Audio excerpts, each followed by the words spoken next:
With one of the biggest stories of the week, and that, of course, is Facebook's decision to deny Australian access to local news sources. This came after direct negotiation on the media bargaining code between Treasurer Josh Frydenberg and Facebook founder Mark Zuckerberg. We talked about the importance of their commitment to the Australian market, but also paying for content and the government's commitment to the code. They have some remaining issues with the code. The fact that Zuckerberg was actually talking to our Treasurer is just a measure of how important this legislation is to the social media giant. Other countries are also watching, waiting to see if they too can extract millions or even billions of dollars from the tech giants. On Facebook's decision to ban access to news, it hit a snag when key government agencies, including COVID-19 information, the Bureau of Meteorology, small local support groups for domestic violence, and even the WA opposition leader, Zac Kirkup, in the middle of an election campaign, were all blocked. This was a dumb own goal and indeed highlighted the control that Facebook really has over content, something it's previously denied, especially in the aftermath of the Christchurch terror attack.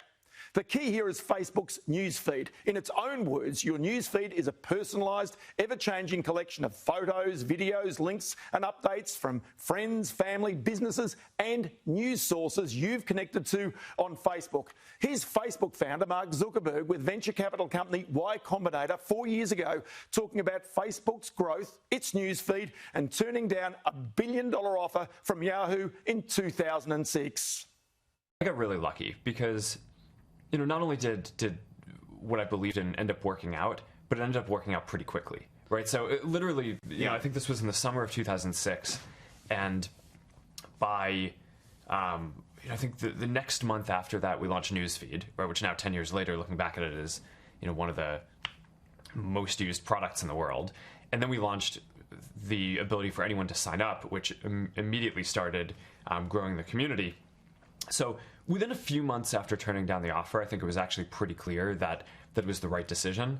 But I think since then there have been much harder decisions that we've had to make. Where sometimes you have to bet on something and either bet the direction of the company or bet billions of dollars on something, and it's not going to be clear whether you're right for 5 or 10 years. And that I think actually can end up being much harder than this one.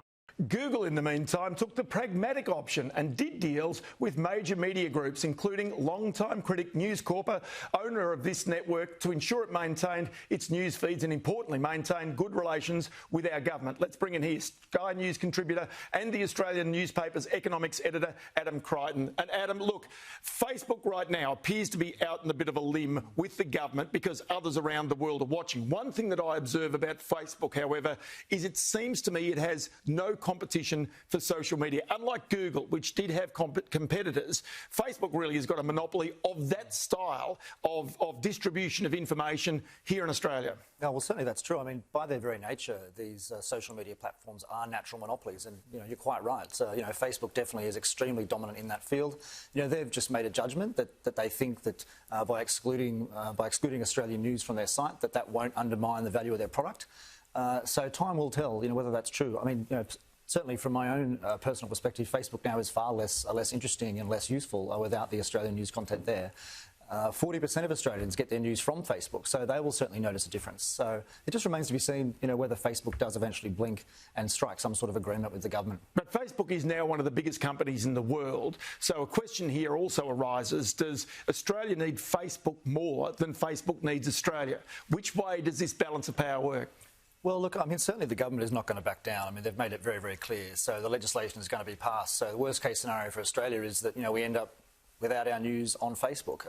Look, I mean, I think ultimately Facebook needs Australia more than we need Facebook. Of course, Facebook is very worried about the setting of precedents. I mean, as you say, it's a very large company. Revenue last year was $87 billion US. So that's more than double BHP. And their revenue in Australia is about 600 million, so only a very, very small part of their operations. But of course, if it sets a precedent for other countries, it's a big problem for Facebook. OK, then there's another aspect of this, because with these social media giants and even Google, which of course is doing deals, it's the business that is coming from that, if you like, the economic activity that's generated. Small businesses, people in regional Australia are able to do deals and sell goods that they were never able to sell around the world. So there is an economic benefit that comes to the whole nation by by a successful, shall I say, negotiation, interaction with these social media giants. Yeah, look, certainly that is true. I mean, Facebook is so sophisticated now and comprehensive. There's Facebook Marketplace, for instance. There's all the videos. I mean, it's just basically everything. You can almost operate your whole life via Facebook.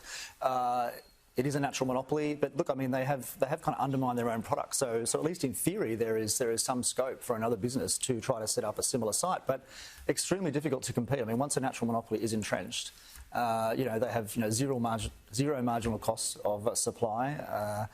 It's going to be very hard to dislodge them. And we've got to remember also that this came as a result, if you like, of the anti-monopolistic or competition regulator in Australia, the ACCC, doing an inquiry that came up with the view that these were big monopolistic styles of organisations. That's where all of this started. No, look, that's right. The ACCC has really taken the lead globally on this, and certainly is being watched closely by antitrust regulators around the world. I mean, I think their report from a few years ago was a very, very fine piece of work.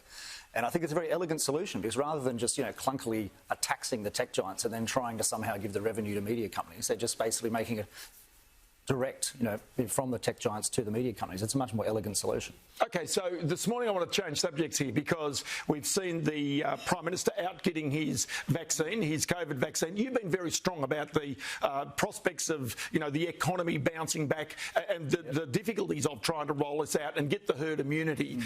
In terms of that view of the Prime Minister out there getting that COVID shot, does that encourage a lot of other people to come on board? Does that fix the economy? Well, look, certainly I think it's a great thing that the Prime Minister is doing that for public confidence in the vaccine. Surveys show about, I think, 73% of Australians say that they will get the vaccine. But they say that. I mean, I think just because people say they'll get the vaccine doesn't necessarily mean that they will get the vaccine. And as you know, I mean, for herd immunity, we need something like 80-90% of all people to get the vaccine. So I really think the government is going to struggle, especially in Australia, where we just don't have the same sort of level of fear as maybe in the US and the UK, because we just haven't had as much of the virus. So I think it's going to be really hard to get people under 60, say healthy people, to get the jab, and then seemingly you have to get it every year. It's going to be really, really hard to do. Just as they get the flu shots as well. Adam Crichton, we always appreciate your input here on Business Weekend. Many thanks.